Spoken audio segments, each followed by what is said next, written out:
Good afternoon, everybody, and welcome back to another Crypto Winter podcast interview. I am delighted to have Alexandra Steinberg Barrage. Sorry, Alex, I butchered your name. Okay. But delighted to have her with us today. We're going to be getting into her perspective on the crypto winter. Before we do, just a quick reminder, we have merged by LendIt Fintech, by Fintech Nexus. I'm still saying it wrong after all the last couple of months. Anyway, Merge is our Web3 / Fintech / banking event that is happening in London on October 17th and 18th. We're bringing those three worlds together for 2 days of really exciting conversations and networking. But anyway, let's kick it off. Alex, why don't you kick it off by giving the listeners a little bit of background about yourself and what you do. Sure. Well, first, thanks, Peter, for inviting me to this series. I think it's perfectly timed. And so I'm happy to be here. I'm a partner at Davis Wright, and I joined last December to build a bank regulatory digital assets practice. I've spent over 7.5 years at the FDIC, both in the legal division and in a policy making capacity, working closely with Congress on bankruptcy related bills that impact living wills, worked closely with Federal Reserve staff and the largest banks that have to file resolution plans, and also did some regulation and guidance writing with my team. So terrific experience. I'm very proud to be an alum of the FDIC and bring that experience to my practice. Before that, I practiced bankruptcy law at 2 large law firms for a total of about 13 years. And today, our firm has a really interesting mix of clients, banks of all sizes, technology and software companies, exchanges, a variety of trade groups that we consult with. So it's a really vibrant practice, and I'm very excited to be part of it. And not too long ago, we combined with a very preeminent securities litigation firm. So now we've got the ability to build off our deep bench in SEC and CFTC experience. And it's a total game changer for us. So very happy to be part of the firm and to be here with you today. Okay, well, thank you for that. So maybe we'll kick it off by just love to get your thoughts from your perspective, because you've got an interesting perch where you sit with clients in banking and in crypto. So maybe we can start off with just how do you feel like what has been the impact of this crypto winter so far, do you think? Well, we've seen other crypto winters. I'm not sure we've seen one quite like the one that, frankly, I think we might still be in. For me, having the bankruptcy background and seeing a couple of bankruptcy cases filed, to me, what I'm seeing is this idea, which actually we talked about at the Fintech Nexus conference back in April, which is that retail investors may not have fully understood the risks that they took on when investing in crypto. It's possible that they did. It's possible that they studied terms and conditions. It's also possible that they didn't, or were confused, or just went along with a lot of the hype. And so, to me, in the wake of millions of customers across the world losing access, not being able to withdraw, it's likely that it's going to be a while before we really understand what their treatment's going to be. That's significant, and that to me is one of the biggest impact on the retail investor side. I was interested to read a recent survey that was performed by Morning Consult. You may have seen it, came out a couple weeks ago. And what's interesting about that survey is that even though we're in this crypto winter, it appears that crypto ownership has held steady, and that apparently 1 in 6 US households owns crypto. So, I take from that crypto interest and investment isn't going anywhere. It's not going to stop digital assets. But I think another takeaway is that Americans increasingly feel that digital currencies ought to be more heavily regulated. So again, the future impact of any regulation is something we're watching pretty closely. Right, right, for sure, for sure. And obviously we've had several bankruptcies in the last just 3 or 4 weeks that have come out. So clearly, there's I mean, we are going to find out what's going to happen. It's going to probably be a fairly long and drawn out process. Or you would know it better than anybody, given your background in bankruptcy law. But do you feel like and I know you're not necessarily providing a legal opinion, but it seemed pretty obvious. I mean, Coinbase had to put it in their regulatory filings that all their clients, that this is not their money could be they could be treated just as an unsecured creditor, right? In a bankruptcy proceeding, and it sounds like that is kind of what's going down. Is that how you read it? Yeah, so in the Coinbase example, my recollection from reading Brian's tweets was that they made that disclosure in the SEC filings, in part because of some regulatory feedback they got. So at a high level, I think that was a good thing. They were being clearer about, again, the credit risk that the investors take on. I view that as a positive, but I also view that as an outlier. It's not clear to me that everyone in this industry is doing what Coinbase did, or what Coinbase was essentially told to do. There was some blowback, I think, from that, which was that people all of a sudden got concerned about Coinbase, and I think the messaging after that was pretty clear about why they did it. But I think your question actually touches on a much broader point, which is it's still unclear. A lot of things are unclear in bankruptcy. In fact, not too long ago, it may have been 2 nights ago, in the Celsius case, the debtors council put out a slide deck, which is public, and they said straight up, the idea of whether crypto assets are held by a debtor as their property is an open question. Maybe it will depend on if that crypto is held in a non-custodial wallet. It will depend on whether that crypto is segregated. To what extent does a customer have access or control over their crypto at any one point? Those are key questions that, in my experience, I don't think any bankruptcy court has addressed in the crypto context. Mm-hmm. So, we've got these 2 filings. We're learning as we're going, and I think it's something that's going to be very impactful to the broader market and how the next entity like Coinbase decides to make those disclosures. Right. So then, are you, when you're talking with your crypto clients or even your bank clients about crypto, has there been any change in attitude, or is everything pretty much business as usual from the people that you talk with? I would say it depends. I think at a general level, whether you're a bank or a non-bank, there are no clear rules of the road coming out of Congress yet.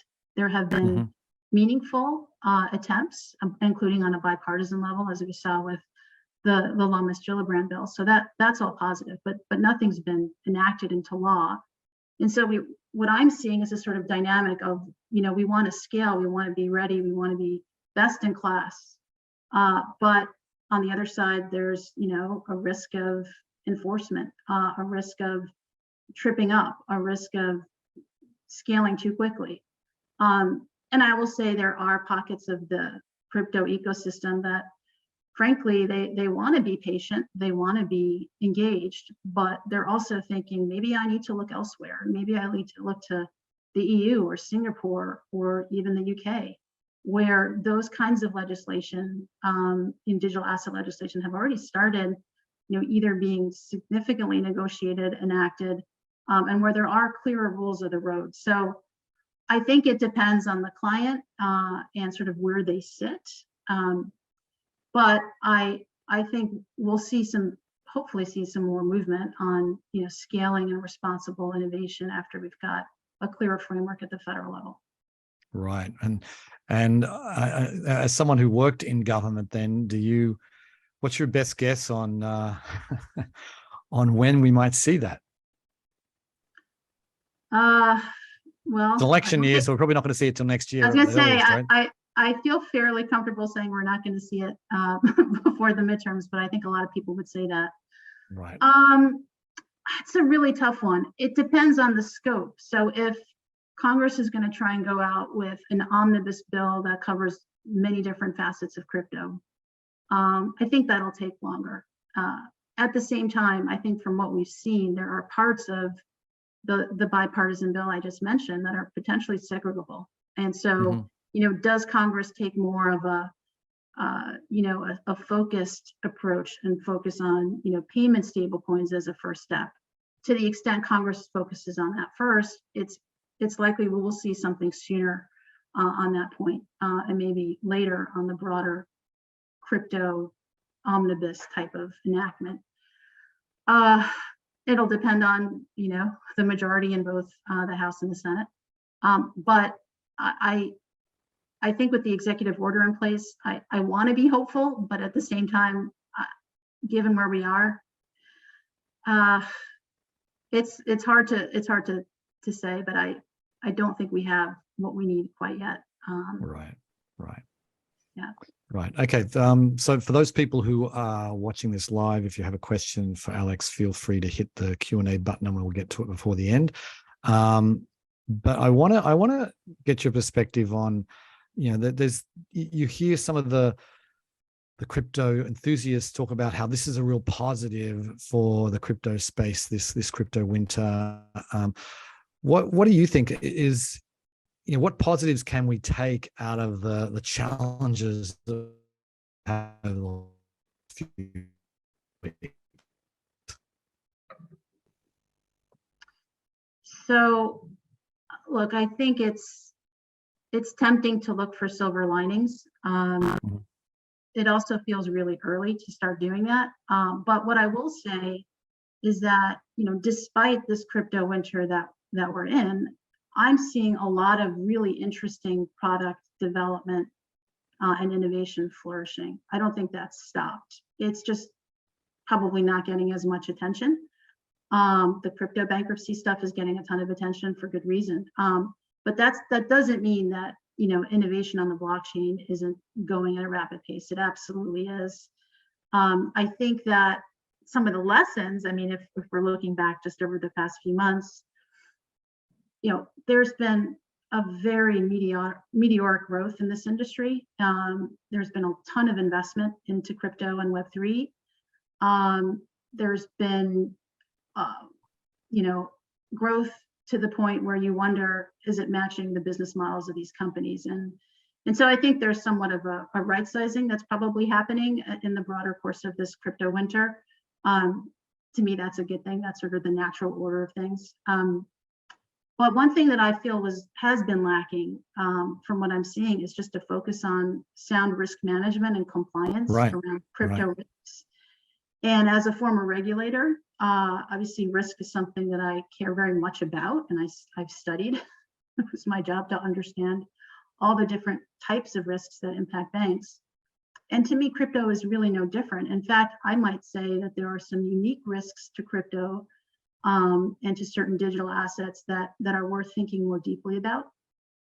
So again, a lot of this innovation is happening real time. I know I had an interesting discussion with someone who did a demo for me yesterday, a firm that is focused on building out a risk maturity framework for banks specific to crypto, bringing in lots of interesting data sources, including guidance from regulators and so on. This particular shop is called Strategic Risk Associates. And I think what they're doing is actually not only potentially scalable for banks of all sizes, but maybe also for non-banks who are looking for risk management frameworks and compliance frameworks that, over time could develop into something, very meaningful. So, yeah, there's a crypto winter happening, and there's real shock, but there's also real innovation happening. So that's sort of happening in parallel, I would say.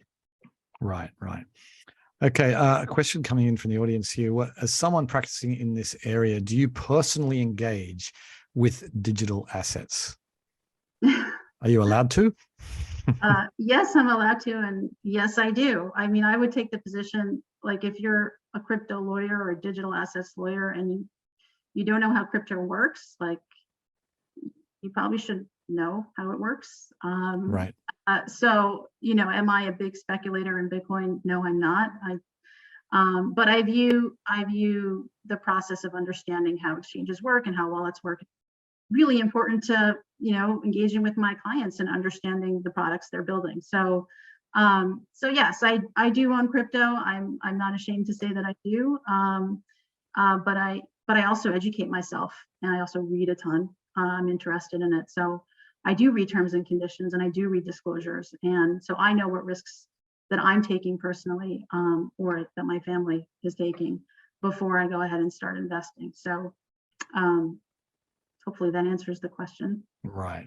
Yes, indeed. So, okay, then moving on, the problems that we've had mostly has been with the centralized companies. These are, obviously Celsius and BlockFi, although BlockFi obviously is going through an acquisition right now. And some of the others that problems were centralized company. They weren't part of the DeFi operating system. So, given that, how do you feel the debate in your mind anyway? Do you feel like DeFi has held up well and that it has proven itself to be more resilient? It's a very good question. I mean, I guess when I think about DeFi and the contrast with centralized exchanges, I think about, DEXs, peer-to-peer exchanges. And so, your question, I think, goes to whether peer-to-peer exchanges that are truly decentralized, not intermediated, are those insulated from risk? I don't think any system's insulated from risk. There's at least going to be some level of operational risk. And in the context of decentralized exchanges, what I mean by that is, rug pulls, software bugs, things we've seen in the press constantly. So are DeFi's or decentralized exchanges safe? I don't think so. They certainly haven't gotten as much attention as, the bankruptcy cases. But at the same time, I think DEXs have unique features that could potentially shield customers from certain risks, right? I mean, if users are always in control of their wallets as they engage in DEXs or work with DEXs, if they are always in control of their private keys, they can always access their crypto, right? There's no one there that's going to say, we're going to freeze your withdrawals. So that's potentially meaningful. That's a choice.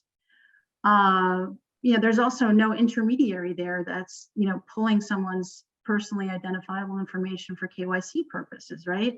So to the extent someone's worried about, giving away personal information, I mean, I don't think that that's really at stake for people engaging with decentralized exchanges. But, of course, the flip side of that is that if you're the unfortunate victim of a rug pull, where's the regulatory framework that's going to protect you? Is there one? I don't know. No. I don't think so. So it doesn't seem like it. It doesn't seem like it, right? And what else? I mean, another feature of a DEX is that you have less counterparty risk. Like who's the counterparty? There's no intermediary. You're basically operating on a system that's based on smart contracts. Mm-hmm. So there's some interesting features there that I think, whether it's Uniswap or whoever you're talking about, it kind of distinguishes the decentralized exchanges from, the peer-to-peers from the more centralized exchanges. So do I think they're immune from risk? No, but I think the risks are different and they have different impacts. Right. And it is interesting because we have seen, while we haven't seen a DeFi exchange go under or have even serious problems, but we have seen hacks, right? We've seen they're based on smart contracts, and smart contracts are written by humans, and they can have flaws, and people can expose those flaws and take advantage of them for their own good. So it seems like there's obviously risk involved in pretty much. I mean, the risk involved in every investment. Let's face it, unless you're investing in a savings account at a bank with less than $250,000. So anyway, then I'm curious about I mean, you did touch on this, but what are the interesting products being built right now that you've seen, that either you feel like have a lot of legs or really have the potential to make an impact on the financial system? Sure. So we talked a little bit about, SRA and compliance frameworks. That's meaningful to me. I think those ideas will definitely have a long-term impact on how banks and potentially non-banks manage their crypto or digital asset specific risk. But like when you think about crypto, and apart from crypto, like cryptocurrencies, even a CBDC, the most impactful ideas, I think, come in a couple of categories. The people that are focused on the core challenge of interoperability, those software engineers that, building cross-chain bridges, which, frankly are imperfect, but people like really working on secure connections across all the blockchain networks.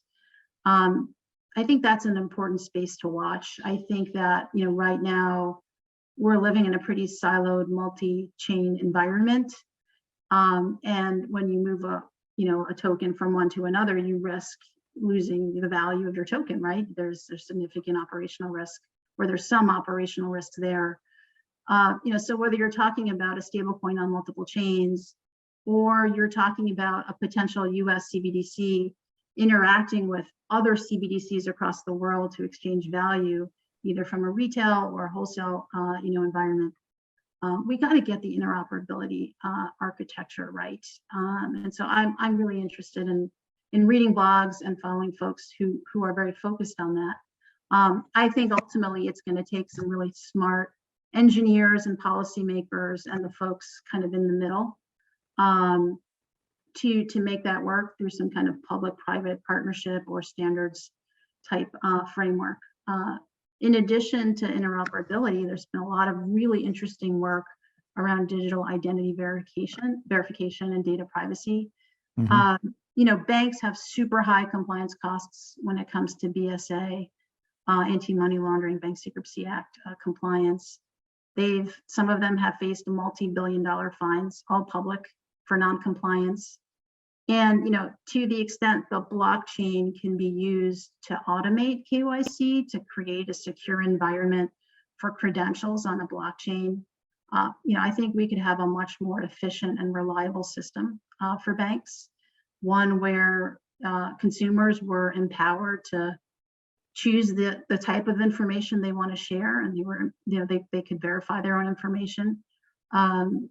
Based on what I've seen, the W3C, which is the World Wide Web Consortium, has been doing a lot of work on standards that would, basically govern these verifiable credentials on a blockchain. So following that space with great interest. But, above everything else, I think, how is this all going to make a difference to real people? How can DeFi improve access to the unbanked or the underbanked? And I know people sometimes roll their eyes; they're not believers in that. I wouldn't call myself a skeptic. I'm open-minded about that. But we've already seen some leading stablecoin issuers try and address this issue.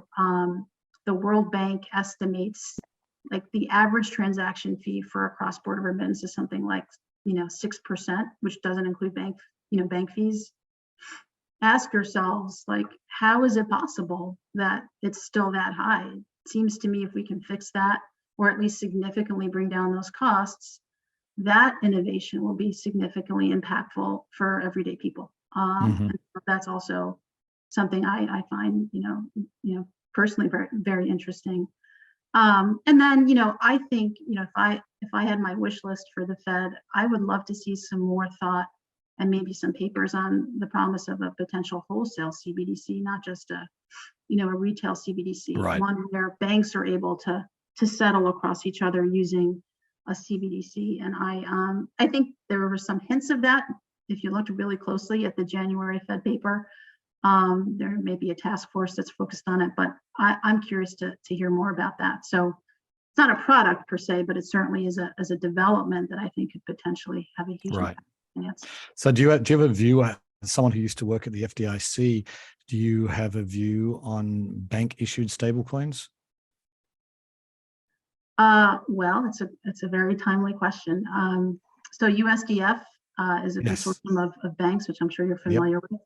Mm-hmm. I think they're in a very interesting spot. They're very thoughtful. They are, I think, up to probably 8 or 9 member banks. Mm-hmm. And they're thinking about risk in ways that make a ton of sense to me as a former regulator. They're thinking about onboarding crypto-specific types of risk frameworks so that, eventually when they go before regulators and try and get a non-objection, they've got their boards trained, they've got frameworks in place that match the kinds of things regulators care about. So I'm encouraged by whether it's a non-bank or a bank iterating on tokenized deposits. I don't think they call it stablecoins anymore, but I think it's really fascinating to watch, and the fact that they're doing it in beta on a closed chain with the involvement and engagement with regulators is absolutely the right way to be doing it. So I'm pro responsible innovation, and to some extent, maybe the banks have a little bit of an edge here because they're already within that bank regulatory perimeter. Right. Fairly heavily, examined. But I don't think that that necessarily puts non-banks at a disadvantage. It's just different. It's a different framework. Mm-hmm. Yeah, I'm pretty bullish on the USDF offering. I think it's got, as I say, it's well thought out, really smart people involved. And they have a new CEO now, a guy named Rob Morgan. Yes. Yeah, I know. Terrific guy. Literally just met him. Came over from ABA. Lots of Hill experience, and a very thoughtful, strategic kind of visionary, which is I think exactly what USDF needs. So happy to see that. Right. In fact, Rob Morgan is someone that I had on my show, on my podcast here, when he was at the American Bank Association a few years back now, but always was really impressed with him. So I'm glad that he went, and I think it's a really interesting opportunity. Anyway, we're running out of time. Just last question. What do you think once this crypto winter is over, how do you think we will view this time period from when it's over? Okay, well, I think we're going to look at it kind of like the way we look at the dot-com bubble, right? Certainly the dot-com bubble didn't nail the coffin on the internet, right? Mm-hmm. Right. It was kind of like the natural course of things. So I'd like to think that what we're going through is very similar to that. I think that, in general, what I'm seeing and what I'm learning from the people I talk to is that digital asset innovation is a potentially very transformative tool for payments and for lots of other applications. Still feels early to me. We need to modernize our system. We need to peel away the hype. We need to solve real problems. And to me, the next major milestone is going to be what we get out of Congress and the rules of the road. And that's the step that I think, as a lawyer, as a former policymaker, makes this stuff super interesting and exciting to be working on. So we're not out of the woods yet, but we've also seen this before. Yep. Okay. Well, Alex, thank you so much for coming on our show today. Really appreciate your insights here. Fascinating conversation. And thank you very much for everybody for watching and for listening. Yes. Thanks very much, everyone.